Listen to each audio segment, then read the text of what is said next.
নমস্কার সবাইকে, good morning. আশা করব সবাই ভালো আছেন। শান্তনু দাস ইউটিউব চ্যানেলের পক্ষ থেকে সবাইকে স্বাগত জানাচ্ছি। আজকে আর একটা নতুন ভিডিও নিয়ে আমি আপনাদের সামনে হাজির হয়েছি। আপনারা জানেন কাল ভারত এবং শ্রীলঙ্কার বিরুদ্ধে যে 3 নম্বর টি-20 ম্যাচ সেটি সমাপ্তি হয়েছে এবং সেই ম্যাচেতে ভারত সুপার ওভারে জয়লাভ করেছে এবং এই ম্যাচেতে ভারত প্রথমে টসে হেরে প্রথমে ভারত ব্যাট করতে নামে এবং ভারতের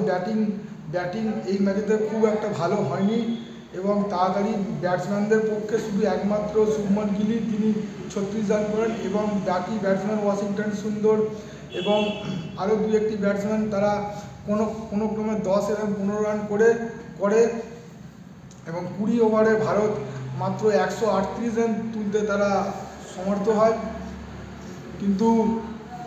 এবং শ্রীলঙ্কার পয়েন্ট অফ ভিউ দেখতে গেলে এই ম্যাচেতে ওয়ানিন্দু হাসারাঙ্গা 2টি উইকেট নেন, মহেশ টিকসানা 3টি উইকেট নেন এবং শ্রীলঙ্কার পয়েন্ট অফ ভিউ দেখতে গেলে এই ম্যাচেতে তারা 2-3 জন বেস্ট ভালো বোলার তারা পায় এবং এই ভালো বোলিং লাইন আপের মধ্যে তারা অনেকগুলো ভালো বোলার তারা খুঁজে পায়। তারা ভালো বোলার তারা খুঁজে পাওয়ার পরেও তারা এই ম্যাচটি জিততে পারেনি এবং শ্রীলঙ্কা যখন ব্যাট করতে নামে শ্রীলঙ্কা কুশল পেরেরা তিনি মাত্র 45 রান করেন এবং কুশল মেন্ডিস তিনি 46 রান করেন এবং নির্ধারিত 20 ওভারে তারা 137 রান তুলতেই তারা সমর্থ হয় এবং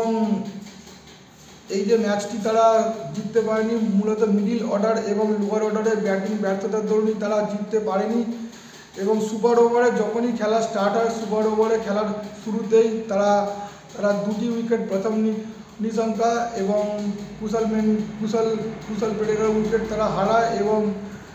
নির্ধারিত ওভারে তারা 2 রান তুলতে তারা সমর্থ হয় এবং ভারত যেভাবে ব্যাট করতে নেবে সূর্যকুমার যাদব এবং শুভমান গিল যখন সুপার ওভারে ব্যাট করতে নামবে তারা প্রথম বলই 4 মেরে তারা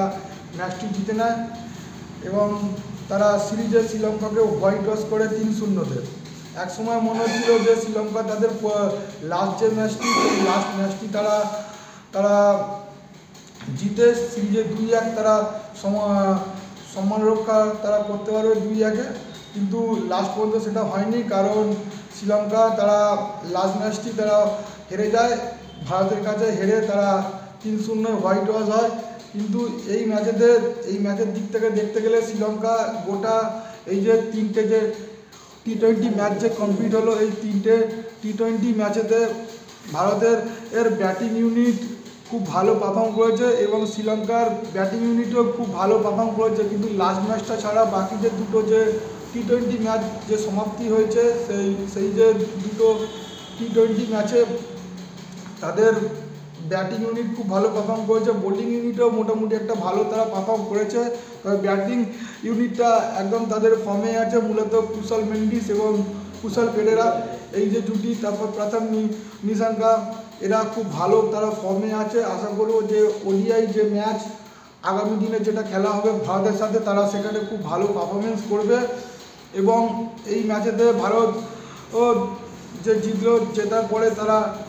টি-20তে যে নাম্বার 1 তালিকা সেই তালিকাতে ভারত তারা বজায় থাকলো। তবে